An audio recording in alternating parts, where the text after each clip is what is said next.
Good evening friends, welcome back to my YouTube channel Shiksha coaching classes. Student, जैसे कि आप जानते हैं कि जेई 2016-2018 के लिए छात्र बहुत ज़्यादा परेशान हैं। काफ़ी ज़्यादा उनके कमेंट्स आते भी रहते हैं कि टेक्निकल नॉन टेक्निकल को लेकर के। तो मैं आज बात करूंगा ओनली नॉन टेक्निकल को लेकर के कि नॉन टेक्निकल की कैसे प्रिपरेशन करें, चाहे वो जेई 2016 दे रहे हो या 2018 दे रहे हो। नॉन टेक्निकल किस तरीके से स्ट्रॉन्ग किया जा सकता है। तो देखिए, जैसा कि मैं आपको बता दूं कि मैं जेई 2016 क्लियर्ड हूँ और एग्रीकल्चर स्ट्रीम से हूँ। मेरा डिप्लोमा और बीटेक एग्रीकल्चर से ही है, यहाँ उत्तराखंड से। और मैं आपको बता दूं कि मैं यूपी का रहने वाला हूँ, हालांकि मेरी एजुकेशन उत्तराखंड में हुई है। तो मैं आपको नॉन टेक्निकल की स्ट्रेटेजी बताने जा रहा हूँ। टेक्निकल की मैंने सेपरेट वीडियो बनाऊंगा, उससे आप देख लेंगे। तो वो क्या स्ट्रेटेजी है। तो नॉन टेक्निकल के लिए मेन आपको क्या करना है। काफ़ी ज़्यादा आते हैं कि भाई नॉन टेक्निकल के कहाँ मिलेंगे, सिलेबस कहाँ मिलेगा, कहाँ से पढ़ें क्या आएगा, नॉन टेक्निकल तो हमारा अच्छा है नहीं, टेक्निकल तो अच्छा है। इस तरीके से कमेंट्स आते रहते हैं आप सभी के। तो मैं उन सभी के लिए, जो छात्र परेशान होते हैं या बिगिनर्स हैं या जो जिनका सिलेक्शन कहीं रुक जाता है या उनका नॉन टेक्निकल इतना स्ट्रॉन्ग नहीं है, तो किस तरीके से प्रिपरेशन करें, ठीक है, उनके लिए मैं बताने जा रहा हूँ। तो देखिए, सबसे पहले अपने सिलेबस को थोरोली समझिए। मतलब कि आपका जो पाठ्यक्रम है वो कैसा है, वो किस प्रकार से है, किस प्रकार के क्वेश्चन पूछे जाते हैं। सबसे पहले आपको वो समझना जरूरी जरूरी है। बिगिनर्स के लिए ये है कि 2-3 साल के जो पेपर्स हैं, प्रीवियस पेपर हैं, उनको वो देखे और उनका एनालाइज करें कि कहाँ से कितना कितना क्या क्या पूछा जाता है। ठीक है, बिगिनर्स के लिए। और जो ऑलरेडी एग्जाम देता रहता है उसको आइडिया होता रहता है, पर उसकी प्रिपरेशन अच्छी नहीं हो पाती। क्यों, क्या लूज पॉइंट आते हैं, वो आपके साथ में शेयर करूंगा। नॉन टेक्निकल का मैं आपके साथ शेयर कर रहा हूँ आज इस वीडियो में। तो नॉन टेक्निकल में जैसे कि आप सभी जानते हैं कि मैथ्स आती है, रीजनिंग आती है, आपकी हिस्ट्री, ज्योग्राफी, करंट अफेयर्स, इससे क्वेश्चंस बनते हैं। कंप्यूटर से क्वेश्चन बनते हैं, हिंदी से बनते हैं, इंग्लिश से बनते हैं। ये नॉन टेक्निकल का आपका सिलेबस रहता है। ठीक है, आपको समझ में नहीं आता हिंदी कहाँ से पढ़ें, इंग्लिश कहाँ से पढ़ें, कि मैथ्स कहाँ से पढ़ें, रीजनिंग कहाँ से पढ़ें, जी के जीएस कहाँ से तैयारी करें, करंट अफेयर्स कहाँ से पढ़ें, जनरल साइंस कहाँ से पढ़ें, आपका स्टैटिक जीके कहाँ से पढ़ना चाहिए। ठीक है, ये सारी चीज़ें प्लस आपका कंप्यूटर वगैरह। तो देखिए, मैं जो आपके साथ स्ट्रेटेजी बता रहा हूँ ये आपकी 100% कारगर है, बट इसके लिए आपको थोड़ी सी मेहनत करनी बनती है। जैसे कि अगर आपने स्टार्टिंग से ही अगर प्रिपरेशन नॉन टेक्निकल की नहीं की है तो आपको दिक्कत आएगी, 100% आएगी। अगर कोई कहता है कि 1 महीने में मैं आपको उस्ताद बना दूंगा और मास्टर बना दूंगा और ये बना दूंगा कि 2 महीने में, 3 महीने में, गारंटी से लिखवा लो, वो नहीं बना सकता। ठीक है, तो बिगिनर्स के लिए क्या है, बिगिनर्स के लिए बता रहा हूँ जो प्रारंभिक रूप से तैयारी कर रहे हैं उनको। तो वो अगर तैयारी कर रहे हैं तो उनको सबसे पहले अपना सिलेबस को, जो लास्ट प्रीवियस ईयर्स के पेपर्स हैं उनको वो देखें। उसमें से क्वेश्चंस को तय कर लें कि आपका, जैसे मैं मैथ को लेकर के एग्जांपल लेकर बता रहा हूँ बिगिनर्स के लिए, कि मैथ्स में कि कौन कौन से टॉपिक्स पूछे जाते हैं, चाहे वो आपका प्रॉफिट एंड लॉस हो या सीआई हो, कंपाउंड आपका लाभ हानि हो, चक्रवृद्धि ब्याज हो, साधारण ब्याज हो, या का समय और कार्य हो, इस प्रकार से। या फिर आपकी जो और भी चैप्टर है, अलजेब्रा से क्वेश्चन आ रहे हैं, किस तरीके से सरलीकरण के क्वेश्चन है, उनको वो पैटर्न को देखे। और जो क्वेश्चंस ज़्यादा से ज़्यादा बार रिपीट होते हैं उन चैप्टर्स पे वो काम करना शुरू कर दे सबसे पहले, अगर टाइम कम है तो। और अगर वो शुरू से तैयारी करना चाहता है तो वो सारे जितने भी उसमें आए हैं उन सभी चैप्टर्स को आराम से तैयारी कर सकता है। जिसके पास समय नहीं है वो केवल उन्हीं को फोकस करे, उन्हीं चैप्टर को फोकस करे। ठीक है, रीजनिंग में कुछ नहीं है, रीजनिंग 1 महीने का खेल होता है। रीजनिंग 1 महीने में आप उस्ताद बन जाते हो, मास्टर बन जाते हो, 1 महीने में बन जाओगे रीजनिंग के उस्ताद। कुछ नहीं करना रीजनिंग में आपको, चाहे आप लूसेंट की रीजनिंग की बुक ले लो और एक प्रैक्टिस सेट ले लो। सबसे पहले आप जो बुक है उसको स्टडी करो और साथ में यूट्यूब पर भरे पड़े हैं वीडियोस हर एक टॉपिक के। मेरे ख्याल से 15 से 20 वीडियोस बने होंगे, पर तुम्हें एक एक वीडियोस देखो हर किसी का। और रीजनिंग के टॉपिक्स मेरे ख्याल से आप फास्ट कर सकते हो, तो 15 दिन में रीजनिंग को फिनिश कर सकते हो, कंप्लीट रीजनिंग को। ठीक है, उस तरीके से आप टॉपिक वाइज देखो और जो प्रैक्टिस सेट है उसको लगाते रहो साथ में, रीजनिंग खत्म हो जाएगी। इसी तरीके से मैथ्स देखो, मैथ्स में क्या कौन कौन से आए हैं लास्ट ईयर्स के, प्रीवियस ईयर्स के, 4 साल, 5 साल, 10 साल पुराने ले आओ, 10 प्रैक्टिस सेट बहुत होते हैं।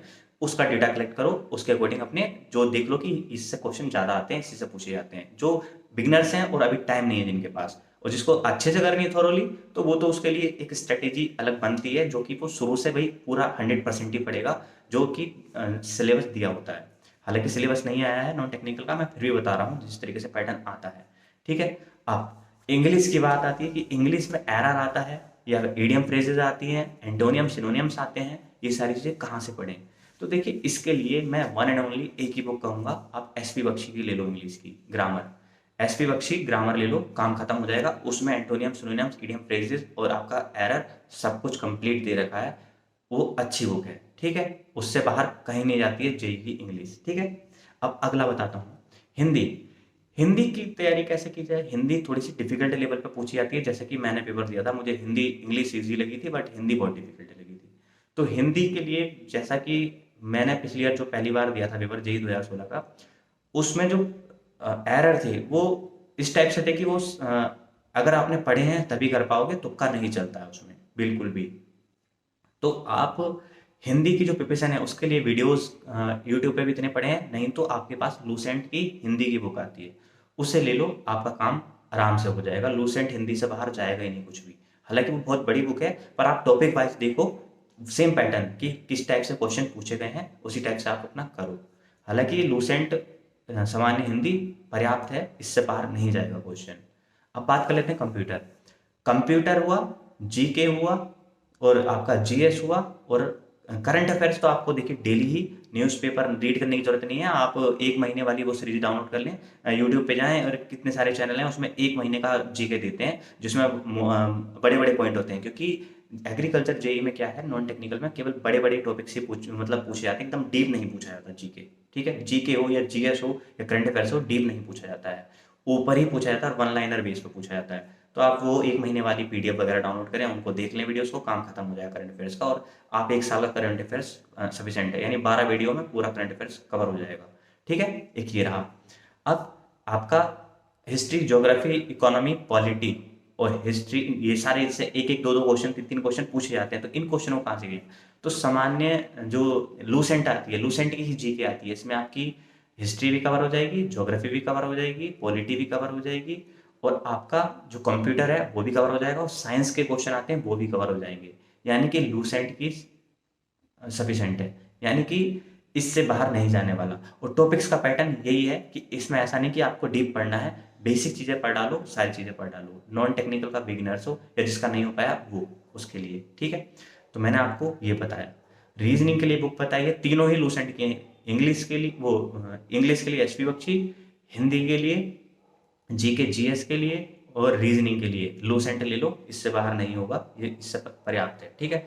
अब बात करते हैं मैथमेटिक्स के लिए। अगर मुझसे बुक्स पूछते हो, हालांकि मैंने टॉपिक्स बताए थे, पर अगर मुझसे बुक्स पूछते हो तो बुक्स जो है आप आर एस अग्रवाल लगा लो, उससे बाहर क्वेश्चन नहीं जाता है जेई का मैथमेटिक्स का, उससे बाहर नहीं जाएगा 100%, ठीक है।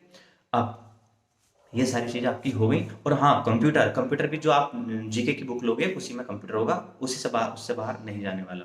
तो ये मैंने आपके साथ शेयर कर लिया है। अब इसमें एक हुआ कि भाई इतनी तो बुक्स बहुत सारी हो गई, तो इनको कैसे पढ़ें? तो इसके लिए आप 10 ईयर्स के क्वेश्चन पेपर निकालो, नॉन टेक्निकल के, नॉन टेक्निकल के सारे क्वेश्चन पेपर लगा डालो, और जिनमें टॉपिक देखो किस टाइप से पूछे जाते हैं, उसी पर बेस्ड आप 10 प्रैक्टिस सेट सॉल्व करो। 10 को सॉल्व करने का मतलब ये है कि 10 को सॉल्व आप तभी कर पाओगे, बिगिनर है तो नहीं कर पाएगा, पर जिसकी भी ऑलरेडी पहले से प्रैक्टिस है वो सॉल्व करेगा। तो जो बिगिनर है वो क्या करे, उसमें से देखे, टॉपिक सिलेक्ट करे और उन टॉपिक को पहले स्टडी करे, फिर उन प्रैक्टिस सेट को लगाए। बट अगर जो पढ़ रहा है ऑलरेडी पहले से ही, वो क्या करे, उन प्रैक्टिस सेटों को लगाए और अच्छे से इंप्रूवमेंट हो जाएगी। उसका मार्क्स जो जेई 2018 जैसे कि होगा, उसमें 500 में से वो 400 के आसपास मार्क्स गेन कर लेगा इस स्ट्रेटेजी से जो मैंने बताई है। हालांकि ये स्ट्रेटेजी ये कॉमन है, 100% सभी को पता होगी, इसमें मैंने कुछ नया तो नहीं बताया, आप भी जानते होंगे, बट एक पैटर्न फॉलो करने का तरीका बताया मैंने। मैथ्स को किस तरीके से पढ़ा जाए, कहाँ से कितना वेटेज होता है, हिस्ट्री, ज्योग्राफी, इन पर इतना ध्यान नहीं देना है, केवल ऊपरी तौर से पढ़ डालो। करंट अफेयर्स पे भी इतना ध्यान नहीं देना, बस एक एक महीने में वीडियोस देख डालो, कोई डेली देखने की जरूरत नहीं है, ठीक है। आप फोकस करो मैथ्स पर, रीजनिंग पर, हिंदी पर और इंग्लिश पर, इन 4 पर फोकस करो, और कंप्यूटर। बाकी का आपका हिस्ट्री, ज्योग्राफी, ये सारी चीज़ें, इन पे ना भी ध्यान दोगे तो कोई दिक्कत नहीं आने वाली है। इनसे 20 क्वेश्चन आएंगे, 20 में से मान लो आपके 7-8 सही हो गए तो ठीक है। पर मैथ्स आप 100% सही कर सकते हो, रीजनिंग में 100% कर सकते हो, हिंदी में 100% सही कर सकते हो, इंग्लिश में भी 100% सही कर सकते हो, और कंप्यूटर में भी।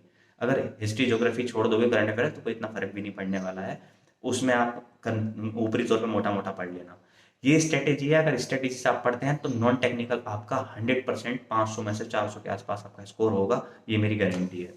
अब इसके बाद मैं जो दूसरा वीडियो बनाऊंगा वो नॉन टेक्निकल के लिए बनाऊंगा, वो सॉरी टेक्निकल के लिए बनाऊंगा, जिसमें मैं आपको स्ट्रेटेजी बताऊंगा कि टेक्निकल को किस तरीके से पढ़ा जाए, चाहे वो आपका सिविल का स्टूडेंट हो या फिर मैकेनिकल का हो या इलेक्ट्रिकल का हो या एग्रीकल्चर का हो। जैसे कि मैं ट्यूटर हूँ एग्रीकल्चर का, तो मैं एग्रीकल्चर के बारे में तो बताऊंगा ही बताऊंगा, प्लस सिविल के लिए भी बताऊंगा और आपका मैकेनिकल इलेक्ट्रिकल इनके लिए कि किस तरीके से स्ट्रेटेजी होनी चाहिए कि जो टेक्निकल पेपर है या किस तरीके से हमारे नोट्स होने चाहिए कि हम पेपर क्वालिफाई कर जाएं टेक्निकल के लिए। अगर आप चाहते हैं कि मैं वो वीडियो आपके लिए लेकर के आऊँ तो आप मुझे कमेंट कर सकते हैं और इस वीडियो को भी थोड़ा आप अपना प्यार दें, जिससे कि मुझे लगेगा कि हाँ मुझे बताना चाहिए आगे। ठीक है, तो वीडियो में नहीं, अगर वीडियो अच्छी लगी तो लाइक करें, चैनल को सब्सक्राइब करें। Thank you so much. जय हिंद, जय भारत।